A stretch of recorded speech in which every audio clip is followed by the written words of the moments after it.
이어지고 있고요. 앞서서 우리 반도체주 좀 조정을 받는 거 이야기해드리면서 미국 증시에서 AI 거품론, 최근에 또 그 논쟁이 뜨겁죠. 또 뿐만 아니라 AI 때문에 일자리가 또 빠르게 대체되고 있습니다. AI를 서둘러서 도입했던 빅테크들이 이제 AI로 충분하니까 AI 개발자들을 막 내보낸다고 하죠. 그러면서 또 한편에서는 AI로 인해서 또 엄청난 보상을 받는 사람들도 나타나고 있습니다.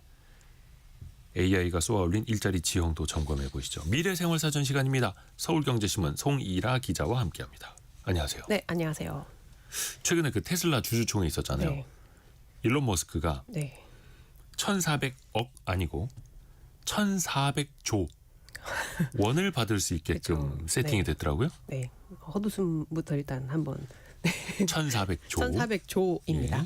지금 머스크의 재산이 4,730억 달러, 우리 돈으로 약 685조 정도 되거든요. 네. 네, 앞으로 여기서 10년 동안 1,400조 이상이 더 추가가 된다는 보상안이 통과가 되는 거예요. 현재 시간으로 이달 6일이죠. 텍사스 오스틴 기가팩토리에서 열린 테슬라 2025 연례 주주총회에서 머스크가 앞으로 여러 조건들의 미션을 수행을 하게 되면 2035년까지 최대 1조 달러, 우리 돈으로 약 1,450조 원에 달하는 이제 주식을 받는 보상안이 가결이 됐습니다. 그 찬성률이 무려 75%에 달했어요. 1,450조 원. 전 감도 잘 안 오는 수준인데 이 우리 정부의 내년 예산안 총 지출이 730조 정도 되거든요. 네. 거기에 이제 2배 정도 되는 수준이다. 이렇게 보시면 될 것 같고. 대한민국 1년 예산의 2배에 네. 달하는 성과 보상을 받게 됩니다. 그렇죠. 뭐 물론 앞으로 10년간이긴 하지만 그러니까 역사적으로 봐도 전 세계 기업 역사상 유례 없는 액수의 주식 보상안입니다. 만약에 머스크가 이 보상을 모두 받을 경우에는 이제 머스크의 지분율, 테슬라 지분율은 현재 13%에서 25%까지 올라가게 되고요. 세계 최초의 조만장자가 나올 수도 있다. 이런 전망도 나오고 있습니다. 근데 이 1,400조 원을 당장 그냥 주는 게 아니라 그렇죠. 향후 10년간 어떤 목표를 달성해야 네. 준다는 거잖아요. 쉽지 않습니다. 총 12단계의 시가총액과 또 경영 성과 목표 달성을 조건으로 내세우고 있는데요. 네. 단계별 목표를 달성할 때마다 이제 테슬라 전체 보통주의 1%씩 지급을 해주는 구조고요. 예컨대 1단계 목표는 지금 이제 1조 5천억 달러인 그 시총 규모를 2조 달러, 그러니까 2,900조 정도로 끌어올리고 또 테슬라 차량 2천만 대를 인도하는 겁니다. 이런 식으로 2035년까지 시총을 8조 5천억 달러로 이제 올리고 2035년까지 8조 5천억 네. 달러. 네. 지금 세계에서 가장 시총 높은 게 엔비디아가 5조 달러니까. 그렇죠. 그거보다 훨씬 높은 거죠. 물론 이제 35년까지의 목표이긴 합니다만. 네. 그리고 또 휴머노이드 로봇 100만 대 배치, 또 로봇택시 100만 대 상업 운행, 또 완전 자율주행 구독 1,000만 건 확보, 또 상각전 영업이익 4천억 달러 등 총 12단계의 목표를 모두 다 이뤄내면 이 인센티브를 머스크가 가져갈 수 있습니다. 쉽지는 않죠. 네. 근데 왜 이 시점에서 갑자기 보상안 얘기가 나왔을까요? 특히 이거 주총 안건까지 올린 거잖아요. 그렇죠. 이 보상안이 다시 이제 이슈가 된 게 2018년도에 그 테슬라 이사회에서 승인됐던 560억 달러 규모의 이 스톡옵션 보상안이 있었어요. 근데 이게 이제 주총을 다 통과를 했는데 델라웨어 법원에서 무효 판결을 받았거든요. 그러니까 당시 머스크가 성과 조건을 달성을 하면 이제 막대한 규모의 이제 주식을 보상해주겠다 이런 계약을 승인을 했었는데 실제로 대부분의 목표를 달성을 해서 이 보상을 받을 수 있는 상황이 됐는데도 작년 초에 이 델라웨어 주 법원이 이사회가 독립적이지 않고 또 주주들에게 충분한 정보를 제공하지 않았다는 이유로 이 보상안을 무효화시켰어요. 그래서 테슬라가 이 판결에 불복해서 항소를 이제 했고요. 동시에 테슬라 본사를 이제 델라웨어에서 텍사스로 이전을 했죠. 통상 그 기업들은 그 회사 본사가 어디냐에 따라서 해당 주의 이 회사 법을 따르게 되는데 텍사스 법원이 델라웨어 주 법원보다 좀 더 경영진에 더 우호적이다 이런 평가들이 있거든요. 그래서 테슬라 이사회가 작년 9월에 이 보상안을 다시 제안을 했고 또 주총 안건으로 올려서 주주들에게 직접 승인을 받는 방식으로 지금 다시 밀어붙이고 있는 겁니다. 이게 사실 일론 머스크가 뭐 돈이 없어서 돈이 부족해서 그렇죠. 그런 건 아니잖아요. 그렇죠. 그러니까 뭔가 더 높은 목표를 달성하기 위한 본인 스스로 또 동력이 필요하지 않았을까? 영향력이 좀 그래도 목소리를 내가 이제 하겠다 하면 밀고 나갈 수 있는 그 동력이 필요했던 거라고 보시면 될 것 같아요. 앞서 저희가 일부에서 헌혈 이후에 드리는 그 영화 티켓 이야기하면서 인센티브의 중요성도 이야기를 했거든요. 정말 중요합니다. 네네. 1253님. 이대호님, 저도 오늘이 문자 마지막 날입니다. 아무리 보내도 당첨이 안 되니 이제 문자 안 보내고 청취만 하려고요라고 보내주셨는데 이렇게 뭔가 보상이 없으면요 네. 사람이 지칩니다. 그렇죠. 1253님 좀 우리 작가님 좀 챙겨주세요. 그래서 세계 최고의 부자 일론 머스크도 추가 보상이 필요하다. 그렇죠. 근데 이거를 테슬라 주주 75%가 찬성했더라고요. 네. 75%. 사실상 이번 투표는 그 머스크의 리더십과 또 머스크가 제시한 이제 향후 이제 AI와 로보틱스 비전에 대한 좀 주주들의 신임 투표의 결과다라고 볼 수 있는데요.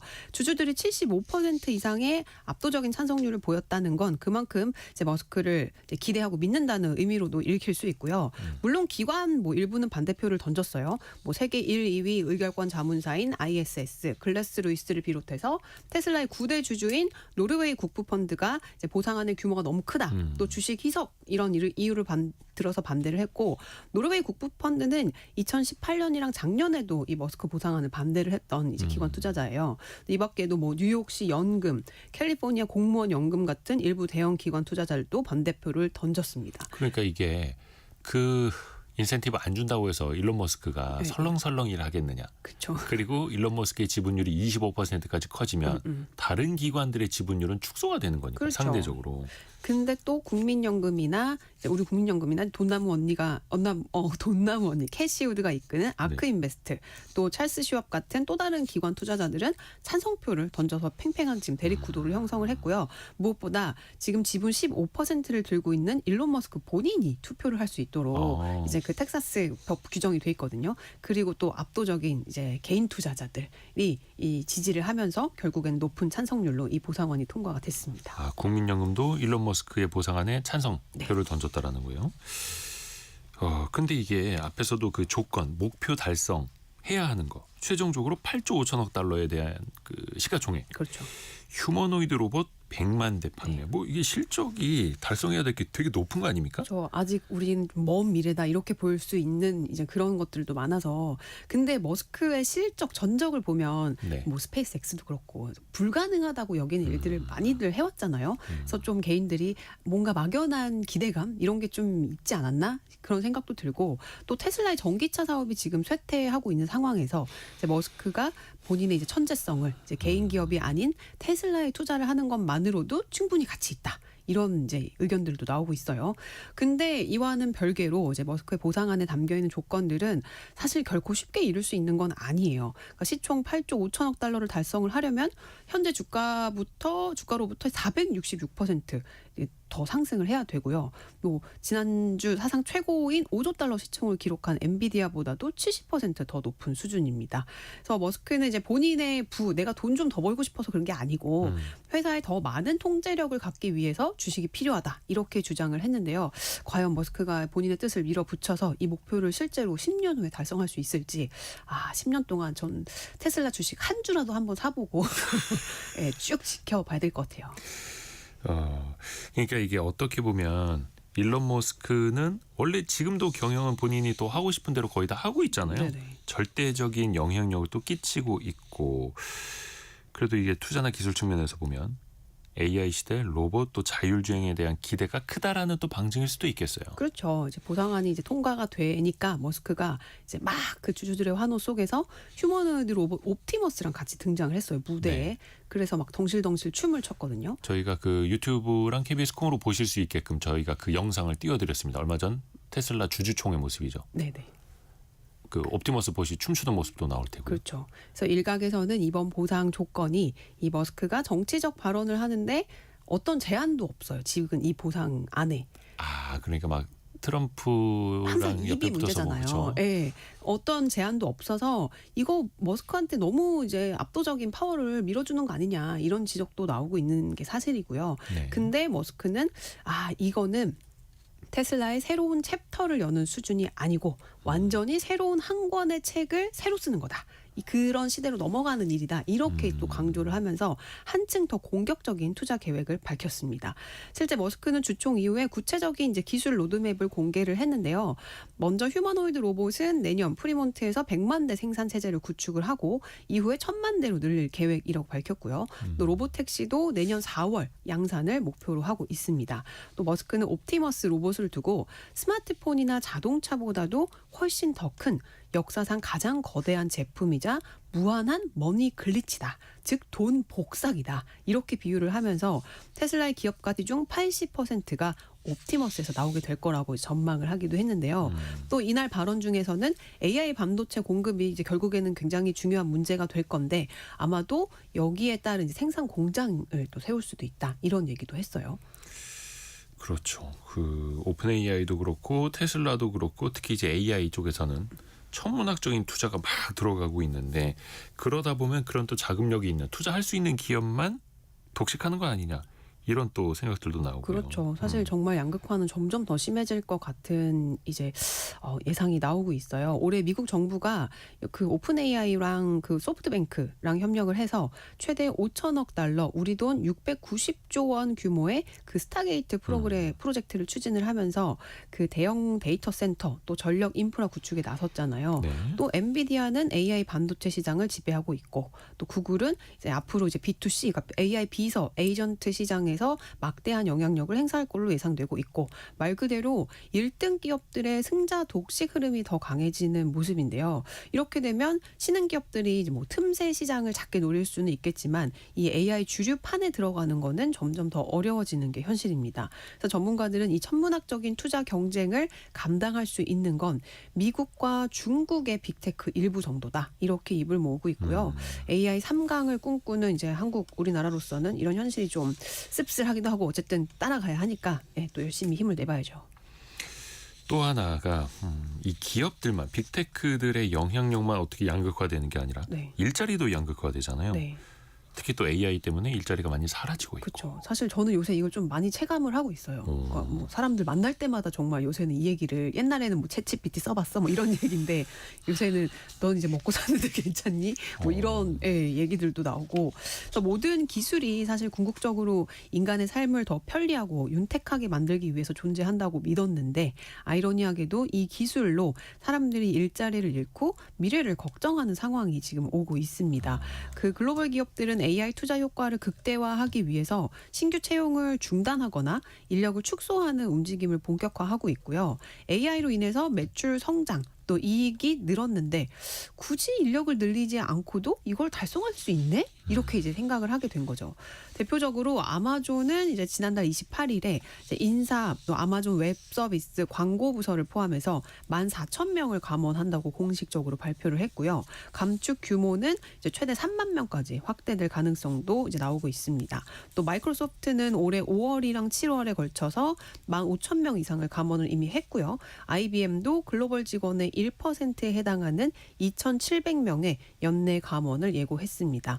또 그 세계 최대 민간 고용주 하면 월마트잖아요. 네. 이 월마트도 그 CEO가 나와가지고 AI가 모든 걸 다 바꿀 거다. 일자리 모든 걸 다 바꿀 거다. 이런 얘기를 막 공공연하게 해요. 월마트마저도요? 네, 그래서 향후 3년간 총 인원을 현재 수준으로 일단 파급력이 있으니까 현 수준에서 유지를 한다고 이제 밝혔고요. 또 JP 모건이나 골드만삭스 같은 금융 기업들도 AI로 대체 가능한 직무는 축소하고 또 신규 채용은 되도록이면 안 한다. 이런 방침을 세웠습니다. 이렇다 보니까 경력이 없는 신입 지원자일수록 취업은 더 이제 진입 자체가 어려워지고 그렇죠. 있고 또 뭐 수백 통의 입사 지원서를 제출을 하는데도 특히 이제 소프트웨어 개발이나 이런 컴퓨터 공학 하시는 분들은 취업이 잘 안 돼서 요즘 미국의 이제 Z세대들은 부모님들이랑 동거하는 비율이 높다는 통계도 있더라고요. 취업을 못해서. 취업을 못해서. AI로 대체 가능한 직무는 축소하고 신규 채용은 되도록이면 안 한다. 네. 뭐 미국 얘기긴 합니다만 이게 또 우리도 긴장감을 가져야 하는 거고요. 그러다 보니까 왜 그 투자 시장에서도 미국의 고용 지표, 네. 미국의 또 소비량도 직결되기 때문에 이거 중시해서 보는데 이제는 그 고용 지표를 해석하는 것도 달라져야 한다는 지적이 나오더라고요. 맞아요. 이 고용 지표마다 좀 방향이 약간 엇갈리는 현상을 요새 보이고 있는데 네. 일단 미국 고용 정보 업체인 오토매틱 데이터 프로세싱 ADP 이제 보고서에 따르면 10월 민간 부분 고용이 4만 2천 명 정도 증가를 했어요. 시장 예상치가 2만 2천 명이었는데 크게 이제 2만 명 이상 더 높은 그 증가를 한 거거든요. 근데 반면에 또 미국의 고용정보업체 챌린저 그레이 앤 크리스마스에 따르면 지난달 미국 기업들은 총 15만 3천 명 정도 감원을 발표를 했는데 이게 작년 같은 기간에 거의 3배에 달하는 수준이에요. 그래서 감원 규모로만 보면 2003년 이후에 22년 만에 가장 많은 규모고요. 2003년이 이 닷컴 버블이 붕괴된 후에 그 미국 IT 기업들이 대규모 이제 인수합병과 해고가 일어났던 시기거든요. 그 이후에 제일 많이 이제 감원을 했다는 거죠. 그래서 올해 전체 누적으로도 미국에서 해고된 사람 수가 역대 최고 수준인 걸로 드러났습니다. 올 들어 10월까지 미국 고용주들이 줄인 일자리 수가 약 110만 명 정도 되는데 이게 작년 같은 기간보다 65% 증가한 수준이고요. 코로나 바이러스 대유행이 확산한 2020년 이후 최대 규모예요. 그러니까 일자리가 많이 줄어들고 있는데 또 한편으로 또 새롭게 생기는 일자리도 있는 거고. 그렇죠. 예, 예. 이걸 어떻게 해석해야 될지 이제 전문가들 사이에서도 분분하더라고요. 기존의 정형화된 그래서 통계 그대로만 봐서는 안 된다라는 거고 또 기업들 입장에서 보면은 최근에 그 3분기 실적 나오는 거 네네. 보면 고정비가 많이 준다는 거죠. 인건비 그렇죠. 줄어가면서. 인건비가 주니까. 그 실적도 되게 기업 입장에서는 좋아지는 참 아이러니한 상황이에요. 실적이 좋았어요. 그래서 실제로 그 미국 중심으로 이른바 지금 고용 없는 기업 호황 현상이 심화되고 있는데요. 금융정보업체 팩트셋이 이제 3분기 S&P 500 기업들의 이제 주당 순이익 보고치랑 추정치를 이제 결합한 이 블렌디드 EPS 성장률이라는 거를 이제 분석을 했더니 전년 동기 대비 10.7%에 달했습니다. 이야, 이게 두 자릿수 성장. 네. 4개 분기 연속 두 자릿수 이익 성장을 이룬 거예요. 네. 이제 기업의 수익성을 나타내는 순이익 마진도 거의 뭐 12%대 거의 13%까지 가까이 이제 기록을 하면서 6분기 연속 5년 평균치를 상회를 했고요. 그러니까 결국 이익의 질도 좋다는 거죠. 비용이 줄어드니까. 미국의 500대 기업들은 100만 원어치 팔면 네. 한 12, 13만 원 남긴다. 그렇죠. 이런 이게 거요. 유통기업들이 완전 한 자릿수 저 낮은. 그쵸. 예.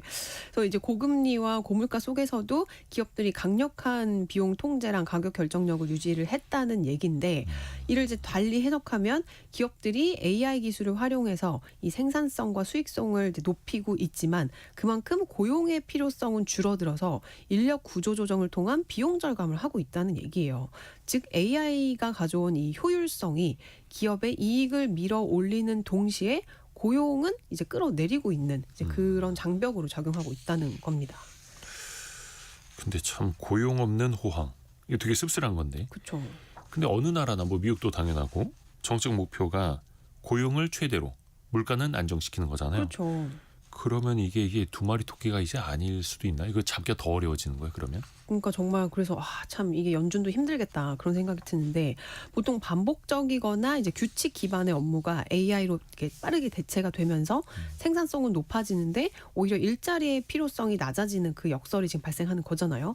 그러면은 연준의 정책 목표가 물가 안정과 최대 고용 이 두 가지인데 이 두 개 목표가 충돌을 할 수밖에 없어요. 네. 그래서 제롬 파월 연준 의장이 이거를 갖다가 이제 K자형 회복이다 이렇게 규정을 했거든요. 양극화. 예, 그러니까 일부 산업과 이제 일론 머스크 같은 이제 고소득층은 급격하게 더 성장하는 한편, 또 다른 부문이나 저소득층은 여전히 침체에 머무는 이 K자로 불균형 회복을 이제 얘기를 하는 거예요. 그래서 파월 의장은 AI 기술이 이런 양극화를 더 심화시키는 핵심 요인으로 작용할 수 있다. 이렇게 공식적으로 언급을 했고요.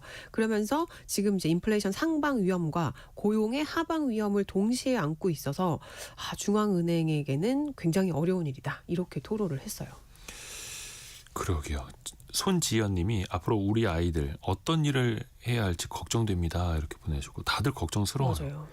근데 이게 또 반론도 있어요. AI 때문이 아니다. 네, 이게 뭐 지금 너무 초기다 보니까 이런 최근의 구조 조정은 단순히 뭐 AI로 네 일이 대체될 거야, 해고 이렇게라고 이제 너무 단편적으로 해석을 하기보다는 AI 중심의 신규 성장 구조를 만들기 위한 조직을 재설계하는 그런 과정에서 나타나는 일시적인 현상이다. 이렇게 해석을 하는 사람들도 있어요. 그래서 AI가 없애는 일자리보다 새로 만들어내는 일자리가 더 많아질 거다는 거죠. 그러니까 예를 들어서 뭐 제가 무슨 용접을 하는 사람인데 네. 이 용접에 AI가 이제 탑재된 로봇이 등장을 해요. 그러면은 지금까지는 더 엄청 숙련된 노동자들만 일을 할 수 있었는데 네. AI 로봇이 등장을 하면 조금 덜 숙련이 돼도 이 AI 로봇과 함께 이제 그 신규 일자리를 또 얻을 수 있다는 거죠. 그러면은 그 일자리는 더 많아지지 않겠냐.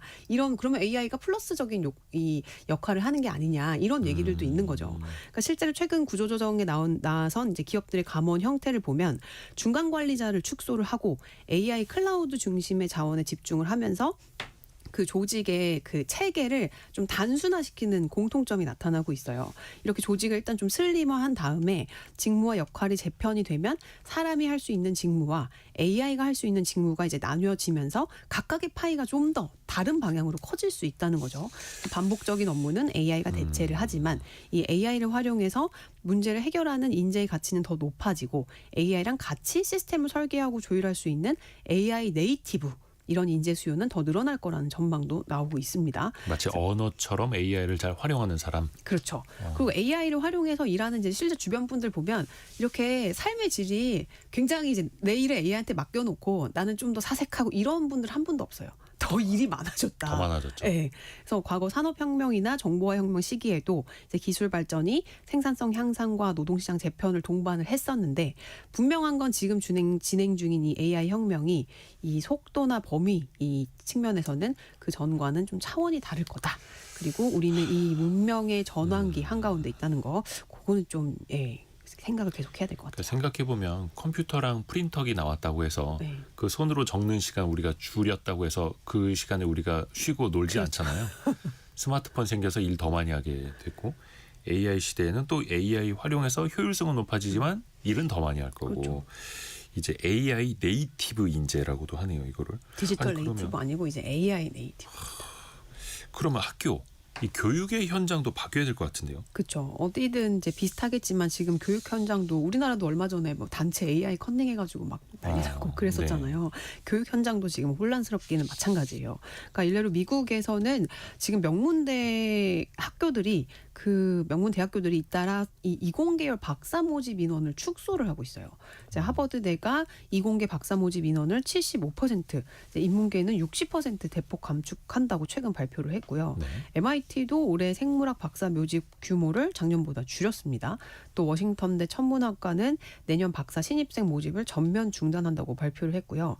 물론 이런 흐름이 뭐 단순히 AI 때문이다라고 단정을 짓긴 어려워요. 왜냐하면 이제 트럼프 행정부가 워낙에 본인의 이제 그 이데올로기랑 맞지 않는 대학들은 뭐 다 이제 지원금 깎고 막 안 줘 막 이렇게 하고 또 이제 그런 유학생 비자 규제도 또 강화된 게 아무래도 직접적인 영향을 더 줬다는 거는 맞는데 다만 박사보다 이 AI가 더 박사 같잖아요. 박사 네. 논문들 박사보다 훨씬 더 많이 읽고 그렇죠. 학습하면서 그래서 기업들의 이제 기초 학문 연구 인력에 대한 수요가 감소를 한 게 아무래도 이 박사과정 축소에 영향을 미쳤다. 이런 분석도 충분히 가능한 얘기예요. 그래서 지금 미국 학계에서는 지금처럼 연구 자금이 부족하고 인재 공급이 약화가 되면 미국이 이제 과거 오랫동안 유지해 왔던 이 과학 기술 분야의 우위를 이제 중국에 내줄 수도 있다. 이런 좀 우려감들, 경계심들이 나타나고 있어요. 그러니까 순수과학 뭐 비롯해서 응용과학도 계속해서 네. 많이 또 연구하고 그 박사급도 많이 배출이 돼야 하는데 또 한편에서는 아니 AI 시대에 굳이 그걸 학교 가서 배워야 돼요? 그렇죠. 굳이 석사 박사를 따야 돼요? 이런 얘기가 나온다는 거잖아요. 맞아요. 돈 뭐 학자금 대출 막 받아가면서 얼마나 비싸요. 그 교육의 필요성이 또 줄어들지 않을까? 네, 대학이 필요 어때요? 없다. 뭐 이런 얘기들은 사실 꾸준히 나왔던 얘기인데 요새는 실제 기업들이 좀 움직이고 있어요. 기업들에서 먼저 그런 얘기를 하는 거죠. 네, 예전에 저희 이제 미래생활 사전 코너에서도 한번 소개를 했었는데 그 미국 그 우리나라 투자자들 좋아하시는 이제 또 그 저기 기업 중에 하나가 팔란티어잖아요. 팔란티어, 네. 예, AI 기반의 방산지 소프트웨어 기업인데 이제 대표적으로 이 기업이 대학 무용론을 이제 꾸준히 주장을 했었어요. 그래서 하버드대 출신인 이 회사 CEO 알렉스 카프라는 인물인데 이제 8월달에 실적 발표하는 자리에서 엘리트 대학 졸업장이 자기도 하버드 나왔으면서 이제 실제 업무 역량이나 혁신, 창의성을 보장하지는 않는다. 요즘 대학생을 채용하는 건 진부한 말만 하는 사람을 뽑는 것과 같다. 또 이렇게 또 지적을 했어요. 그래서 이런 기조에 따라서 팔란티어가 고등학교 졸업생들을 대상으로 진행하는 인턴 프로그램을 이제 운영을 하고 있는데요. 네. 최근에는 명문 아이비리그 전액 장학금을 포기를 하고 이 프로그램을 선택한 학생도 이제 나타나면서 점점 더 이 프로그램이 주목을 받고 있습니다. 그러니까 그런 거네요. 야구 잘하는 그렇죠. 고등학생 유망주인데 바로 대학교 안 가고 바로 네, 프로팀 프로팀으로, 가겠다. 네. 그런 개념이에요. 누구예요? 아, 이분은 이제 마테오 자니니라는 이제 분인데 아이비리그 브라운대에 합격을 하고도 팔란티어 이 인턴십 프로그램을 선택을 하면서 대학에서의 4년보다 실제 현장에서 배울 수 있는 4개월이 더 값지다. 라고 판단했다. 이렇게 발언을 했어요. 이 인턴십 프로그램이 능력주의 펠로우십이라는 이제 이름인데요. 이제 인턴과 정규직 이 신입사원 중간쯤 되는 자리예요. 그래서 교육, 뭐 멘토링 중심의 실무 프로그램을 제공을 하면서 이제 우리 돈으로 월 한 780만 원 정도 월급도 줍니다. 4개월 동안. 그래서 이 팔란티어가 올해 4월 처음으로 이 인턴십 공고를 내면서 실력주의가 사라진 대학에서 빚지면서 공부하지 말고 팔란티어 학위를 취득해라. 이렇게 홍보를 했고요. 실제로 500명이 넘는 이제 고등학교 졸업생이 지원을 했어요. 이 중 22명이 1기 펠로우로 지금 선발이 돼서 계속 지금 이제 진행이 되고 있는 상황이에요. 그래서 팔란티어의 인턴십은 그 실리콘밸리 내에서도 이례적인 실험으로 평가를 받고 있는데요. 왜냐하면 대부분 테크 기업들이 이 인턴십을 다 운영을 하는데 방학 때 이제 2달 정도씩 네. 그러면은 제한된 프로젝트를 두고 뭐 아무래도 또 대학생이다 이 어린 친구들이다 보니까 멘토링 위주의 이제 운영을 하고 뭐 쬐끔 뭐 한번 해봐 우리 인턴 해보면 다 알잖아요. 그러니까 그 중요한 업무를 줄 수가 없잖아요. 근데 팔란티어는 4개월을 풀타임으로 이제 프로그램을 설계를 하고 우수자는 대학 학위 없이도 팔란티어 정규직으로 전환할 수 있는 기회도 줍니다. 그리고 실제로 프로젝트를 준대요. 그래서 직접 판단해갖고 의사결정을 내릴 수 있게 해준다고. 일만 잘하면. 맞아요. 그래서 이 자네니 씨가 아까 그 지원한 브라운대 이제 포기하고 지원한 그분이 이제 언론과 한 인터뷰에서 주변에서 대학 대신에 팔란티어 가라고 한 사람은 한 명도 없었다. 근데 입사 3일 만에 인턴에게 진짜 프로젝트를 맡기는 회사의 의사결정이 굉장히 놀라웠다. 이렇게 또 언급을 하기도 했습니다. 신기합니다. 물론 대학교 안 가고 팔란티어 입사한 사람 뭐 나이 해봐야 뭐 19살, 20살 뭐 이러지 않을까요? 네, 맞아요. 18살? 고등학교 졸업생이니까. 그럼 뭔가 가르쳐줘야 되죠. 회사에서. 그렇죠. 팔란티어 입사하면 뭘 가르쳐줄까요? 뭐 코딩 같은 건 배우나 이렇게 저는 생각했는데. 그거는 이미 다 하고 그렇죠. 들어오는 거 아닐까요? 네. 아니 뭐 그래도 이제 직접적으로 배운 적이 없을 거 아니에요. 뭐 자기가 이제 게임하고 뭐 하면서 코딩을 해볼 수는 있지만 그 실제 뭐 회사의 뭐 비전이나 이런 것들을 어쨌든 주입을 시켜야 되니까. 그래서 팔란티어가 선발된 이 펠로우들에게 4주간의 세미나 과정을 우선 이제 운영을 했어요. 근데 소프트웨어 기업이니까 뭐 코딩 같은 기술적인 걸 좀 가르친다 이렇게 생각을 하기 쉬운데 실제 교육 과정을 보니까 서양 문명의 기초. 미국의 역사와 사회운동, 와, 역사를 먼저 가르쳐요. 정치 문화 같은 거였어요. 그러니까 참가자들은 링컨이나 처칠 같은 이 서양의 리더십 사례를 배우고 격주로 토론이랑 현장 학습을 병행을 하면서 서구 문명이랑 무엇이고 우리가 지금 직면한 도전은 뭐고 우리는 이 방위 소프트웨어 기업으로서 어떤 거를 지켜야 하는가 그런 가치관을 좀 정립하는데 상당한 시간을 할애를 하고 있습니다. 그러니까 팔란티어라는 기업이 왜 존재해야 하며 네. 우리는 어떤 사명을 갖고 있는가 이것부터 기초를 다지는 맞아요. 거예요. 그래서 뭐 상당히 철학적인 부분이 많이 들어가 있고요. AI 문명 시대에 회사가 지닌 미션을 이해하도록 하는 교육이라고 보시면 될 것 같아요. 그 다음에 이제 엔지니어 팀이랑 같이 뭐 병원, 보험사, 방산업체, 정부기관 같은 이제 고객사들을 돌면서 실무 경험을 쌓게 했고요. 그랬더니 이제 내부 임원들 말로는 한 달만 딱 지나고 보니까 누가 일을 잘하는지 금방 구분할 수 있겠더라. 그래서 회사 내부에서는 이 AI가 지식 습득의 속도를 대체하는 시대에 중요한 거는 무엇을 아느냐보다 무엇을 할 수 있고 그걸 왜 해야 되냐. 이런 근본적인 질문에 답이 명확하게 서 있는 인재라는 인식이 나오고 있다고 합니다. 그래서 팔란티어는 이달 말까지 평가를 마친 다음에 일부 참가자들에게는 정규직 제안을 할 계획이고요. 이 파격적인 실험이 과연 어떤 결과로 이어질지 저는 상당히 긍정적으로 보고 있어요. 그러게요. 또 그런 실무 능력을 또 갖고 있는 사람이 나중에 뭐 고졸이라고 무시는 못 받을 거고 안 받을 거고. 맞아요. 그리고 사실 이 금전적인 측면에서 봐도 미국 아이비리그가 학비가 얼마나 비싸요. 그거 다 학자금 대출 받아 갖고 내는데 그거 안 내고 회사에서 역사 교육도 해주고 월급도 막 800만 원씩 주고 그러면은 나이도 어린데 할 수 있는 일이 얼마나 많겠어요라고 이제 좀 부모된 입장에서 그런 생각이 들더라고요. 이런 소식을 대학들은 어떻게 들을지 모르겠네요. 긴장할 수밖에 없겠죠. 그렇죠.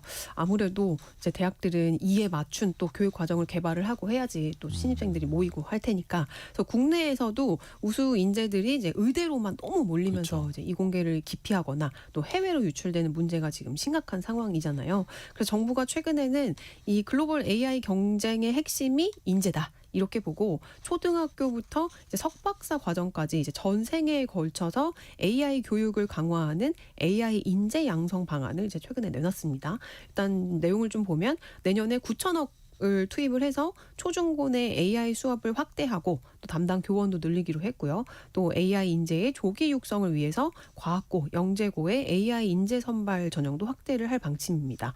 또 AI 우수 인재가 이제 20대에서부터 박사 과정까지 마치고 실전에 투입될 수 있도록 원래 이제 학사, 석사, 박사까지 통상 한 8년 정도 걸리는데 네. 이거를 5.5년으로 이제 줄일 수 있는 패스트 트랙도 신설을 하고요. 또 정년 퇴직 교원이 외국 대학 등으로 이제 가는 걸 막기 위해서 정년 후에도 교육 연구에 참여할 수 있는 국가 석좌 교수제도 도입을 이제 검토하기로 했습니다. 그러니까 이제 학업 교육의 현장도 달라진다라는 건데 네. 그러면 지금 학생들은 그래도 뭔가 진로를 이제 선택할 수라도 있는데 네. 이미 사회에 진출해 있는 사람들 그렇죠. 기성세대들 여기 한숨을 쉬세요. 저요. 어른들은 어떻게 해야 됩니까 네. 이거? 정말 과연 어떤 직업이 저도 네. 이제 아직 50도 안 됐는데 이제 한 100살이 평균 수명이라고 하면 50년이 아직 더 남았잖아요.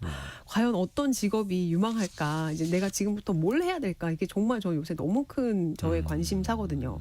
그래서 방송을 이제 준비를 하면서 이런저런 자료들을 찾아보다가 제가 2023년도 3월 그러니까 이 챗GPT가 나오고 정확히 4개월 후에 제가 쓴 기사를 발견을 네. 했어요. 이 2년 정도 전인 거죠. 2년 반 전. 근데 이 제목이 GPT 태풍에 안전한 직업은 없지만 그래도 솟아날 구멍은 있다.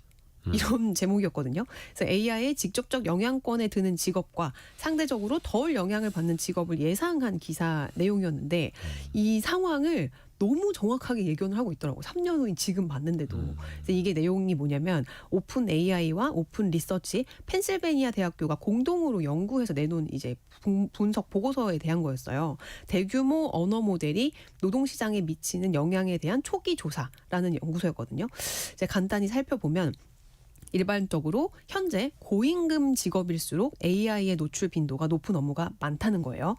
그 직업별로 보면은 뭐 재무 분석가, 기자, 작가, 회계사, 법률 비서 등이 AI 노출된 정도가 100%로 조사가 됐고 100%요? 100%.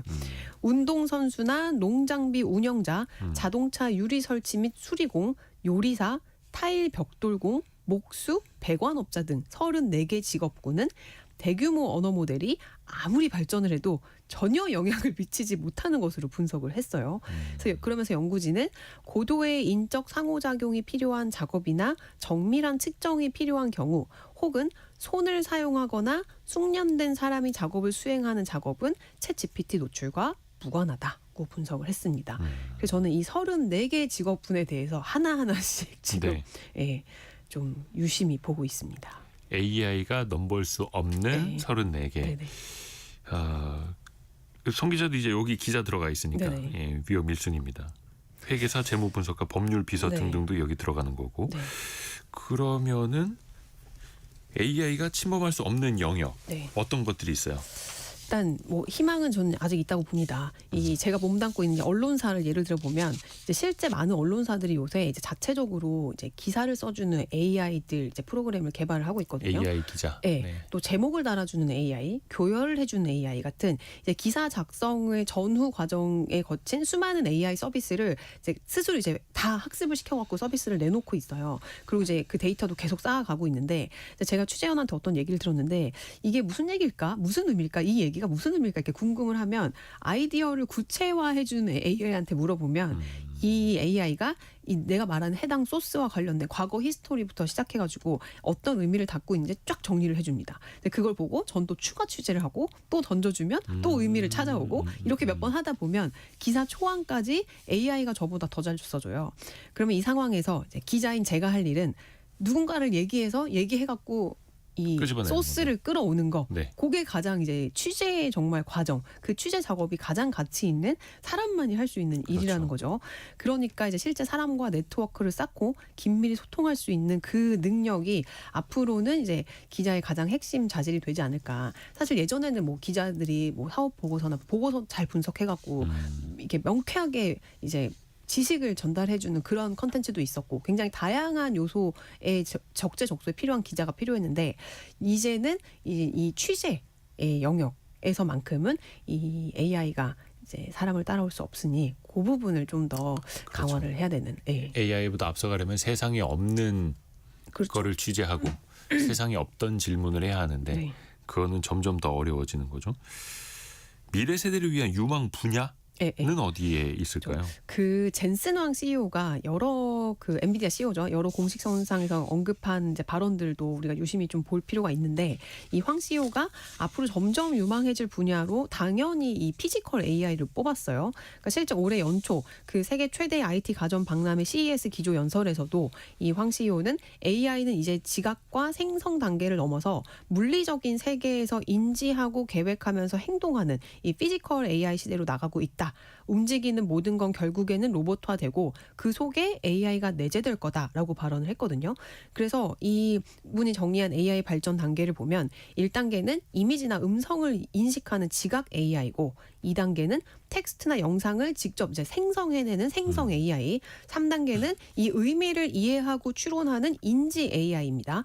이 피지컬 AI는 여기서 한 발 더 나가서 이 3차원의 물리적인 세계를 인지하고 실제 환경과 그 상호작용을 하면서 자율적으로 판단해서 행동하는 뭐 휴머노id 로봇, AI 탑재된 로봇을 이제 얘기를 하면 되는데 그러면은 이 실제 아까 테슬라도 그렇고 엔비디아도 올해 차세대 로보틱스 칩 모듈까지 공개를 하면서 네. 이 로봇 시장의 공략의 속도를 내고 있잖아요. 그러면은 이제 물리학이나 공학 같은 물리적 기술 분야가 훨씬 더 중요해지는 거예요. 피지컬 AI. 네. 그렇죠. 그 젠슨 왕도 피지컬 AI 엄청나게 강조를 하고 있고 이게 본인들의 그 사업뿐만 아니라 자녀들한테도 맞아요. 이런 일을 또 시킨다고 하더라고요. 맞아요. 그 젠슨 왕이 내가 20살이었다면 지금 소프트웨어보다는 물리학이나 공학 이런 거 전공했을 거다. 이렇게 얘기를 했어요. 그래서 향후 성장 기회가 이제 디지털보다는 물리적 인프라에서 더 많이 나올 거다.